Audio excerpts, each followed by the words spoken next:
We've all seen it, right? The classic paradox of the modern elite. You have these billionaires who have achieved literally every material success imaginable, yet they seem absolutely miserable, highly anxious, constantly stressed out. It really begs the question, what is the point of winning the game of wealth if you completely lose your peace of mind in the process?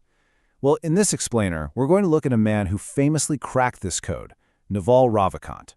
As an entrepreneur and investor, he built incredible wealth, but honestly, what's more important is that he engineered a philosophy for profound internal peace.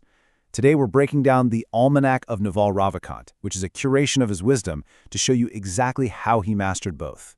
Now, society often conditions us to believe that wealth is purely a matter of luck, and we tend to think happiness is just this genetic trait, like you're either born a happy person or you just aren't.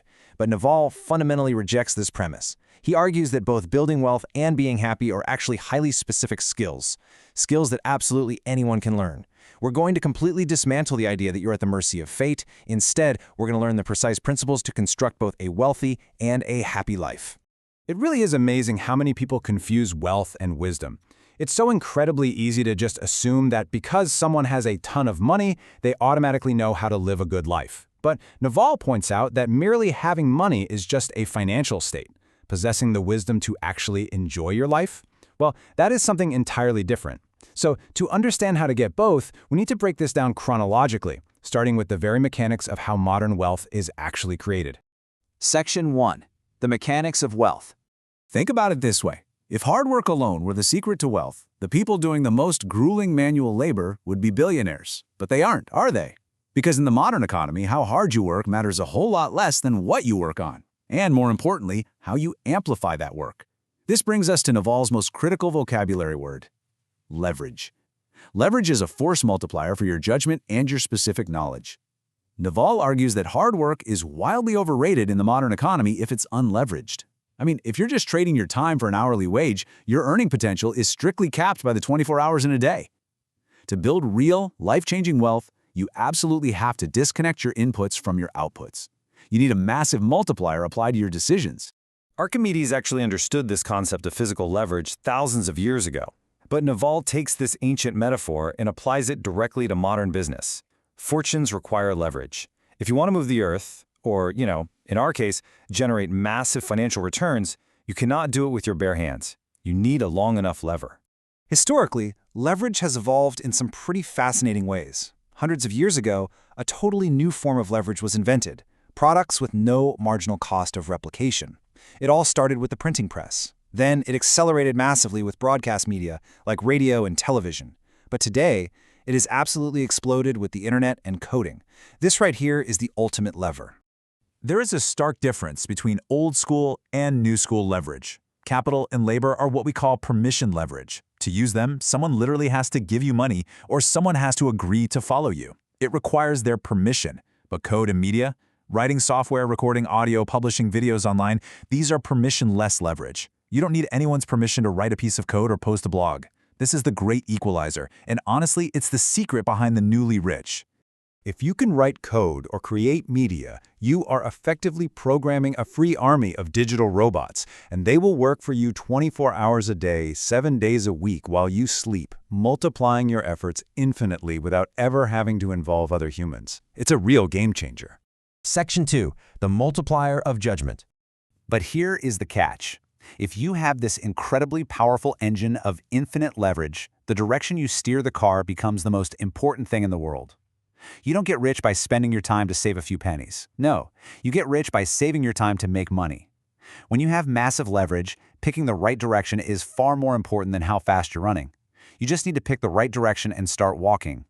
Your judgment, which is knowing the long-term consequences of your actions, becomes your most highly compensated asset. And the crucial point here often comes down to a tiny, tiny margin. Just 10%. Naval explains it like this.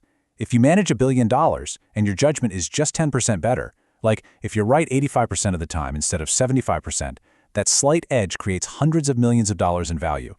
In an age of high leverage, small differences in judgment yield massive, non-linear returns. Which naturally leads us to ask a pretty big question. How do you actually improve your judgment? How do you make sure you're dealing with absolute reality when making these high-stakes decisions? Because let's face it, our brains are wired as survival and replication machines. We're constantly clouded by cognitive traps, prepackaged heuristics, and our own inherent biases. To see absolute reality, we actually have to shed our identity. If you have a really strong sense of self, or if you constantly let the monkey mind dictate these regurgitated emotional responses, especially when people make things like politics and business, well, your desires are going to completely cloud your reality. A clouded, highly emotional mind physically prevents good judgment. To make clean, effective decisions, you need internal silence. Tension is who you think you should be. Relaxation is who you are. As we pivot from the external pursuit of wealth to the internal state of the soul, we really have to recognize that true, clear judgment requires us to just let go. We have to let go of the tension of our manufactured identities. Section 3. The skill of happiness. This deep internal relaxation is the perfect bridge to understanding happiness. Naval is extremely clear on this point. Making money will only solve your money problems. That's it. It removes financial roadblocks, sure, but it absolutely will not make you happy.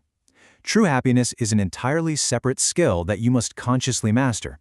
We really need to shatter the common myth that happiness is about constantly having positive, bubbly thoughts. Instead, happiness is the default state when nothing is missing. It's that profound internal silence that happens when your mind finally stops running into the past to regret something or racing into the future to plan something. Happiness is not a moving target. It is simply the absence of desire. Every desire is a chosen unhappiness. Just let that sink in for a second. We constantly walk around thinking, oh, I need this, or I need that, and we end up trapping ourselves in this web of suffering. It's like a contract you signed with yourself to be miserable until you get what you want.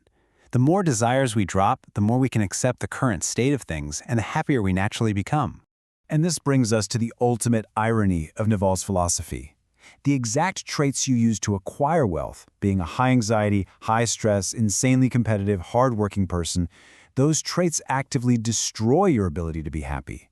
If you train yourself to be a high-anxiety person for decades just to get rich, you can't just flip a switch when the money finally hits the bank.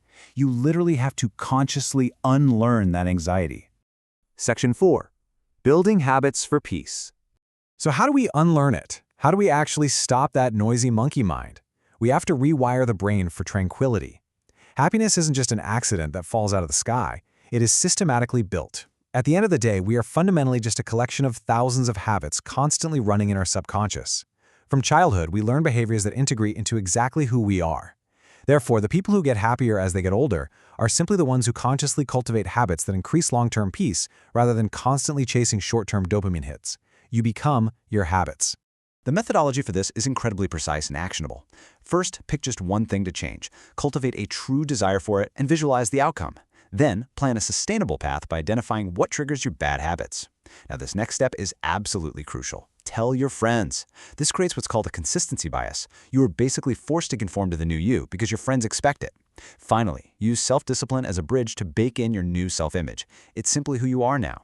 To start building these new routines, you might want to consider these daily happiness tools, things like insight meditation, to really understand how your own mind works, playing positive-sum games, which means avoiding zero-sum status games, like office politics, that just create toxic environments, minimizing your smartphone use, specifically getting away from the phone, calendar, and alarm clock to take back your time, and chemically resetting your mood with incredibly simple things, like exercise and seeking out actual sunlight to boost your serotonin naturally. As we wrap up this explainer, I want to leave you with a profound challenge from Naval's journey. Wealth is an incredible tool, for sure. It solves your money problems, and it buys your freedom. But you absolutely must stop relying on external achievements to cure your internal unrest. All real success, the kind that actually lets you sleep peacefully at night, is entirely internal. Build your specific knowledge, find your leverage, and guard your internal peace fiercely. Apply a specific knowledge with leverage, and eventually you will get what you deserve. The mechanics of wealth are out there waiting for you, but the real question is this. Once you build your leverage, will you have the discipline to choose peace? For more information, please refer to the original book.